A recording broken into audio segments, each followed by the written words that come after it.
Hello guys, ito po panoorin niyo po ang paggawa ko ng uniform.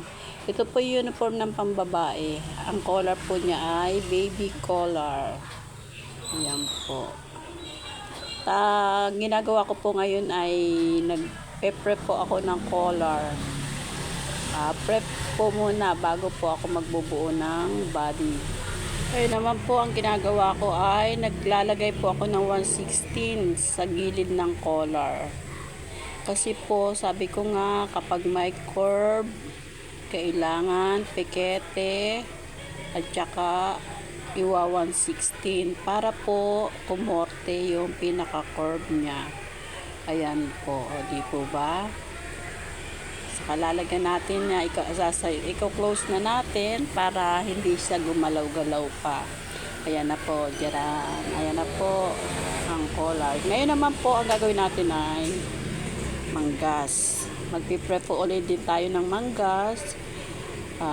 Prep po muna ng manggas. At saka prep muna po tayo ng collar, manggas at saka paha. Para kahit papaano po bago natin simulan yung body is mga naka-ready na itong mga ito. Ayan po. Yan naman po ay paha ng waistband. O di po ba yung blouse, nakakita ba blouse ng bata na babae na uniform? Ayan po yun. Ayan po, nag-shoulder na po tayo. And then, i-edgingin na po natin yung shoulder. Tapos, babalik po tayo sa high speed at saka natin itutupi po yung lagayan ng ng butones. Ayan po. Para malinis naman tingnan. Diba? Ayan po. Sukanin natin yung sukat ng manggas. Kasi po i-attach na natin muna yung i-attach po muna natin yung collar. Kasi po pagka naikabit ang manggas, mahirap na pong kabitan. Although hindi naman po siya mahirap, kaya nga lang mas ganda pa rin yung makikita mo yung korte ng collar kapag ganyan po, nakabukas pa siya. Kasi pag nilagyan siya ng nilagyan siya ng collar ay ng manggas, syempre po naka side close na siya. And then yan naman pong ginagawa ko, naman po yan, bias. Yung bias po para sa leg, para hindi po siya madubin tingnan. Hindi, lalagyan din po natin yun ng mga pikete-pikete.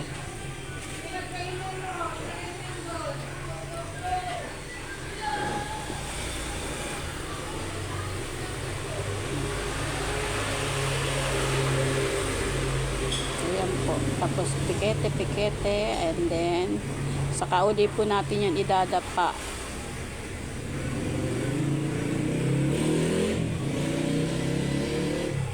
Yan. O diba? Ganyan po.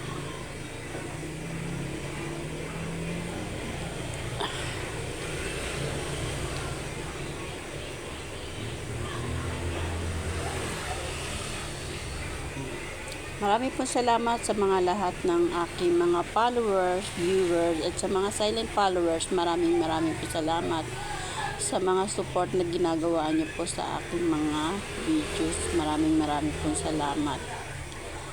Ayan, tapos na po yung collar and then yung manggas naman po ikakabit natin.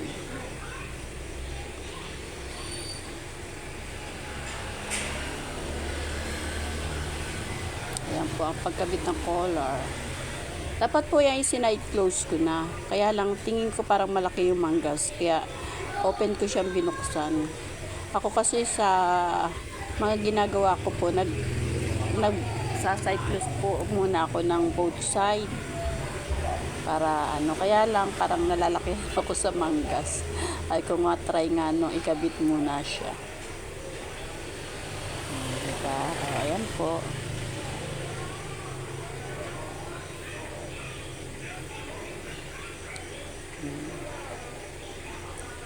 Ayan.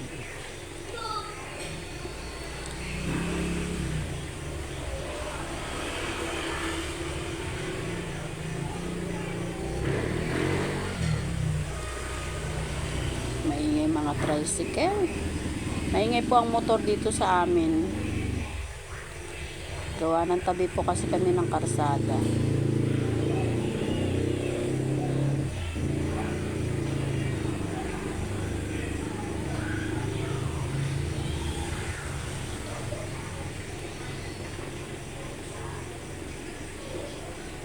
Magkabilaan po kasi yan eh. And then, ayan naman po, i-aging na natin siya.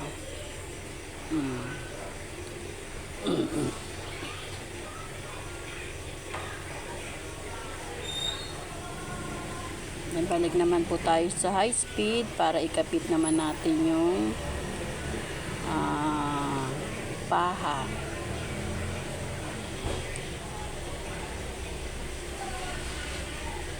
Ito pala tapos yung pag-i-aging.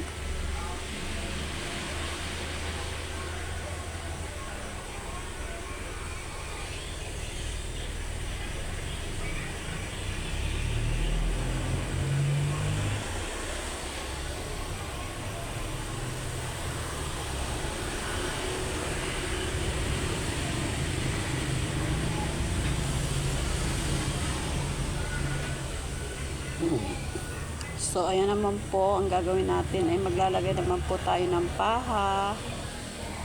Kailangan po sa paha, meron pong bleach yung body eh.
Pinapantay ko lang po kasi ano eh, parang bako-bako siya eh.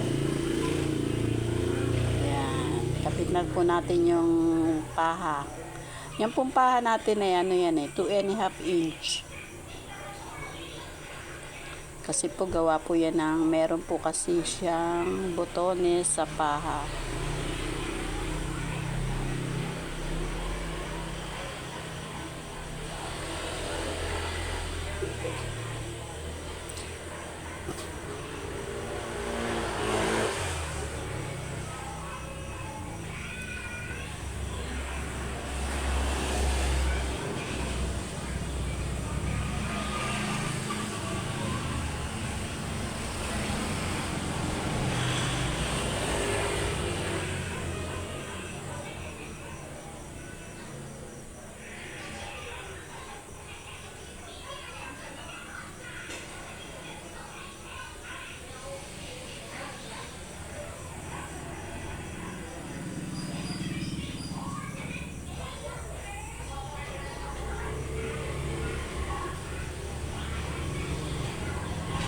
Babalik ka rin po natin para kahit pa paano eh, ayan po, pagmasdan nyo na lang po.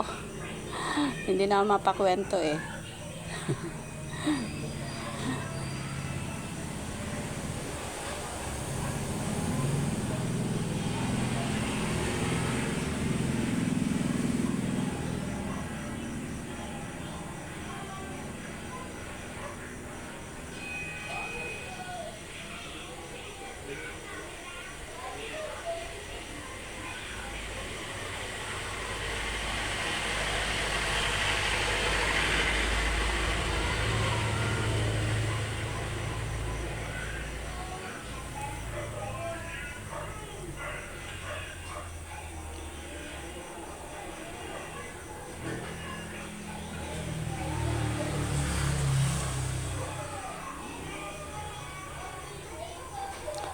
Maraming po salamat sa lahat ng mga followers ko, sa aking mga